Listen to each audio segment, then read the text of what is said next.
क्या इस देश की सरकार शिक्षा का भगवाकरण करना चाहती है या फिर इस देश की सरकार हमारे देश की जो शिक्षा व्यवस्था है उसको आरएसएस की विचारधारा में ढालना चाहती है, या फिर इस देश की सरकार जो वैज्ञानिक सोच वाली शिक्षा है उसके विरुद्ध है या उसके खिलाफ है।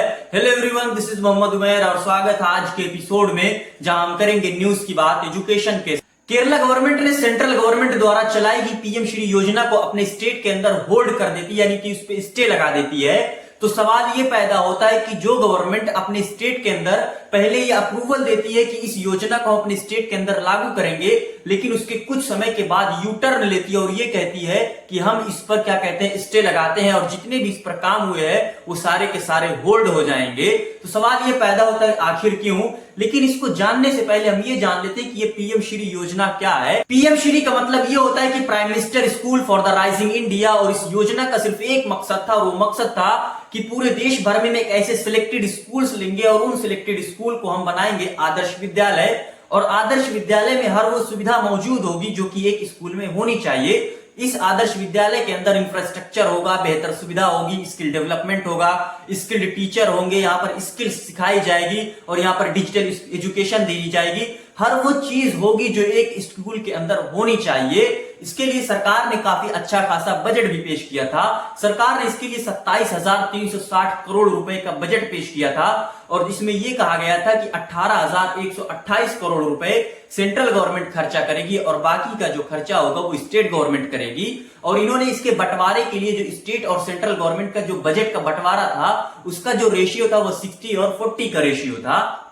सेंट्रल गवर्नमेंट ने यह कहा था कि जितने भी जनरल स्टेट हैं, जनरल स्टेट का मतलब कि जिनके पास अपनी असेंबली होगी, उसमें सेंट्रल गवर्नमेंट 60% बजट खर्च करेगी और बाकी का 40% स्टेट गवर्नमेंट खर्च करेगी। और जो पूर्वोत्तर के राज्य हैं, जो हिमालयी राज्य हैं, उनमें 90% सेंट्रल गवर्नमेंट पैसा खर्च करेगी और 10% स्टेट गवर्नमेंट खर्च करेगी। और जो यूटीज है यानी कि जो यूनियन टेरिटरी है, उसमें सेंट्रल गवर्नमेंट 100% पैसा खर्च करेगी। केरला गवर्नमेंट ने पीएम श्री योजना को रिजेक्ट कर दिया और केरला की इस रिजेक्शन को समझने के लिए सबसे पहले हमें तमिलनाडु के एक केस को समझना होगा, जिसके बाद इस चीज को समझने में काफी आसानी हो जाएगी।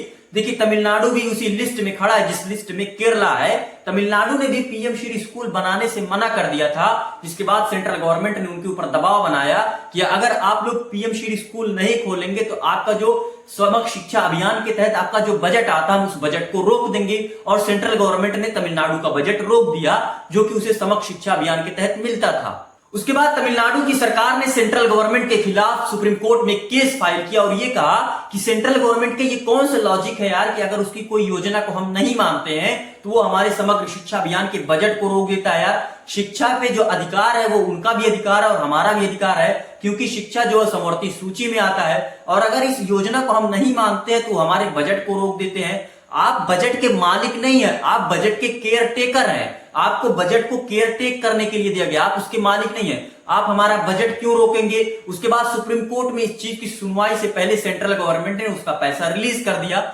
यानी कि तमिलनाडु की सरकार का जो समग्र शिक्षा अभियान के तहत बजट आ रहा था सेंट्रल गवर्नमेंट ने रिलीज कर दिया। इस चीज को देखते हुए केरला गवर्नमेंट ने एक एमओयू यानी कि मेमोरेंडम ऑफ अंडरस्टैंडिंग साइन किया और ये कहा कि अगर हम पीएम श्री योजना को अपने स्टेट के अंदर लागू नहीं करते तो जैसे तमिलनाडु का बजट रोक दिया गया था वैसे हमारा भी बजट रोक दिया जाएगा, जिससे हमें काफी परेशानी होगी। उसके बाद वहां की जो गवर्नमेंट है वहां पर एक एमओयू साइन करती है और एमओयू जो साइन करती है वो गुप्त रूप से साइन करती है, यानी कि वो अकेले जाते हैं और साइन करके चले आते हैं। वहां की जो गवर्नमेंट है वो कई सारी अलाइंस पार्टियों की गवर्नमेंट है, यानी कि वहां पर सिर्फ एक पार्टी की गवर्नमेंट नहीं है, कई सारी सहयोगी पार्टियों की गवर्नमेंट बनी हुई है।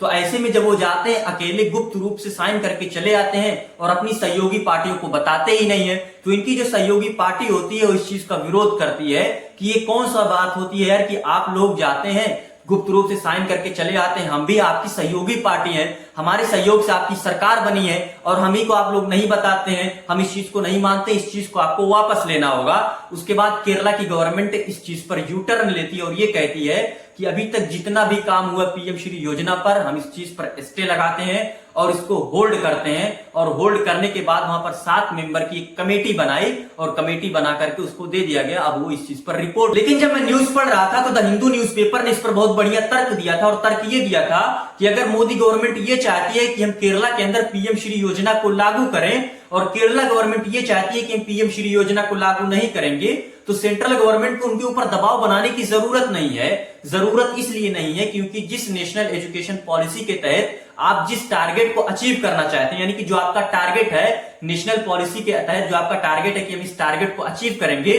केरला पहले उस टारगेट को पार कर चुका है, तो आपको उसके ऊपर दबाव बनाने की जरूरत नहीं है। और यार जब से मैं पढ़ते आ रहा हूं, मैंने हमेशा ही पढ़ा है कि साक्षरता के मामले में केरला सबसे आगे है, और वहां के स्कूल का जो आउटपुट है, वहां के स्कूल का जो इंफ्रास्ट्रक्चर है, वो सभी स्टेट से काफी अच्छा है। तो यार आपको उनके ऊपर दबाव बनाने की जरूरत ही नहीं है। मेरे हिसाब से आपका जो बजट केरला के ऊपर खर्च हो रहा है पीएम श्री स्कूल के तहत, वो किसी और स्टेट में खर्च करिए, बिहार में करिए, उत्तर प्रदेश में करिए, राजस्थान में, आंध्र प्रदेश में, उड़ीसा में करिए। स्टेट पहले से वेल डेवलप्ड है, जहां पर साक्षरता 100% है, लिटरेसी 100% है, आप वहां जबरन करते हैं, उनका बजट रोकते हैं। मेरे हिसाब से बजट रोकना, जबरन करना, ये अच्छी सरकार की नीति नहीं है। उनको चाहिए कि किसी और स्टेट के अंदर खर्च करें। तो ये था आज के एपिसोड। आई होप आपको पसंद आया होगा। मिलते हैं नेक्स्ट वीडियो में, तब तक के लिए जय हिंद।